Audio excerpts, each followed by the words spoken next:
홈팀 일본 포메이션은 4-2-3-1이며 다나카는 중원에서 공수 밸런스를 조율하며 템포와 방향을 바꾸는 기점 역할을 수행한다. 하마노는 침투 타이밍과 슈팅 전환이 빠른 자원으로 좌우 측면을 오가며 수비 라인을 흔드는 데 능하다. 미야자와는 이선에서의 움직임과 페널티 박스 진입 타이밍이 탁월해 세컨볼 상황에서 마무리 능력이 확실하다. 전체적으로 패스웍과 볼 소유를 바탕으로 점유율을 압도하는 플레이에 능하며 경기 주도권을 놓치지 않는 팀이다.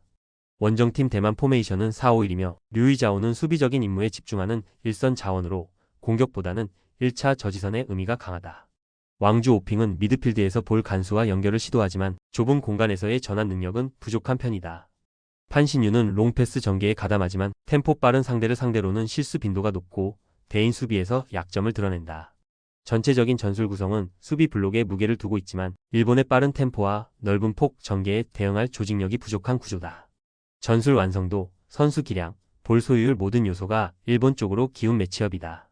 대만은 라인을 내리고 수비 블록을 구성하겠지만 일본의 템포 전환과 압박 회피 패턴을 제어하기엔 한계가 뚜렷하다.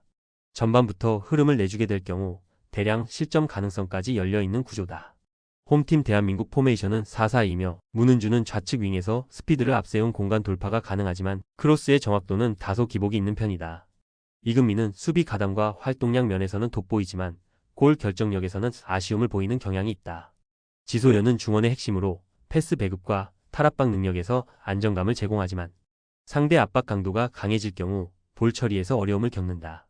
한국은 수비 전환 속도는 빠르지만 제공권 싸움에서는 약점을 드러내며 특히 높이 싸움에서 연속된 실점 가능성이 존재한다.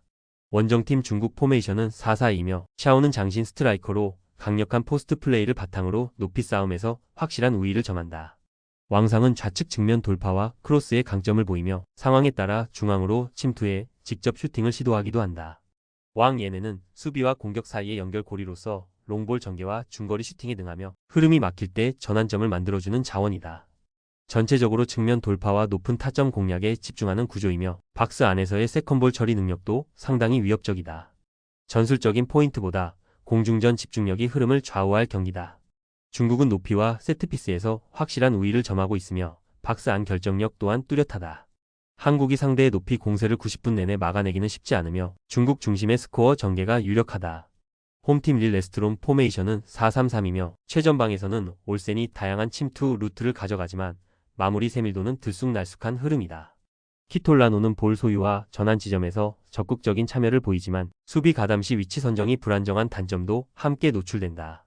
크리가드는 좌우를 오가며 활동 반경을 넓혀가고 있으나 유효 크로스 비율은 아직 낮은 편이다. 전체적으로 중원 압박은 견고하나 결정적인 찬스 창출이 어렵고 박스 안에서의 마무리는 늘 아쉬움을 남기고 있다. 원정팀 크리스티안순 포메이션은 4-3-3이며 시베르센이 박스 바깥에서 슈팅을 시도하지만 정확도와 파워는 제한적인 수준이다. 투페크치치는 침투 타이밍은 좋지만 볼을 오래 소유하지 못하고 이탈되는 장면이 자주 관측된다. 세르베르그는 중원에서 볼 배급을 시도하지만 전개 속도가 늦어 전방과의 간격이 벌어지는 현상이 반복된다. 특히 수비 전환 과정에서 전체 라인이 느리게 반응하면서 후방 공간이 열리는 일이 잦지만 릴 레스트롬의 마무리가 날카롭지 않아 어느 정도 상쇄된다. 이 경기는 누가 주도하느냐 보다 누가 결정적인 찬스를 놓치느냐가 중요한 싸움이다. 릴 레스트롬의 점유형 전개와 크리스티안순의 저강도 역습은 모두 박스 앞에서 맥이 끊기는 양상을 반복하고 있다. 전술적으로 무리하지 않는 두 팀이 서로 실리적인 운영만 반복한다면 이 경기는 자연스럽게 무승부로 흘러갈 가능성이 높다. 홈팀 사릅스보르그 포메이션은 4-2-3-1이며 최전방에는 칼스바크가 포진해 있으나 측면과의 연계가 원활하지 못하다. 오르 자사테르는 중원에서 볼을 끌어주는 역할을 맡고 있으나 템포 전환이 매끄럽지 못하고 전방으로의 연결 패스 정확도도 불안정하다. 카르스텐센은 적극적인 오버래핑을 시도하나 복귀 타이밍이 느려 뒷공간이 자주 노출되고 있으며 이로 인해 측면 수비 부담이 커지고 있다.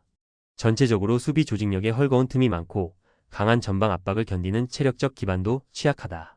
원정팀 바이킹 포메이션은 4-3-3이며 트리픽과 스벤드센이 양쪽 측면에서 빠른 돌파와 크로스를 활용해 공격 템포를 주도하고 있다. 크리스티안센은 중원에서 안정적인 볼 배급과 방향 전환을 시도하며 공격의 연결 고리를 만들어가고 있다. 특히 측면에서 상대 수비의 뒷공간을 노리는 전개가 능숙하며 전방 자원과의 연계 속도도 일정한 수준을 유지하고 있다. 팀 전체적으로 에너지 레벨이 높고 전환 시 공격 숫자와 패턴이 다양해 사릅스보르그의 수비 블록을 붕괴시킬 확률이 높다. 경기 템포를 끌어올릴 수 있는 무기는 결국 측면 전개에 있다.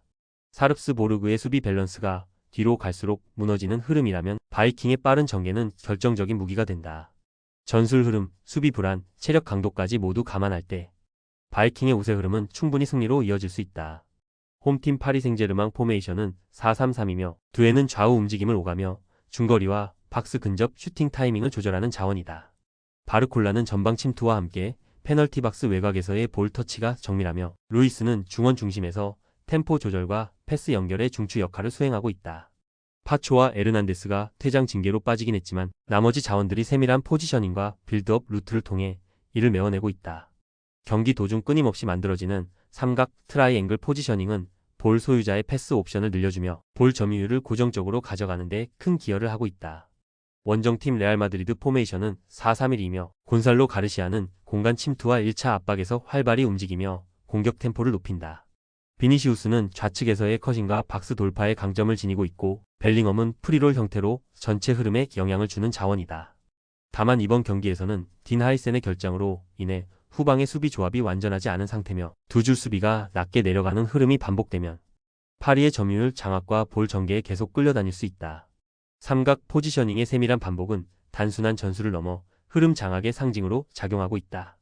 파리 생제르맹은 중원 조합과 빌드업 템포 모두 안정화된 상태이며 점유율과 라인 컨트롤에서 분명한 우위를 점하고 있다. 하이센이 빠진 레알은 후방 조직이 흔들리며 중원 연계가 느려질 수밖에 없고 이 경기의 흐름은 결국 전술 디테일과 공간 이해도가 더 뛰어난 파리 쪽으로 기울게 될 것이다.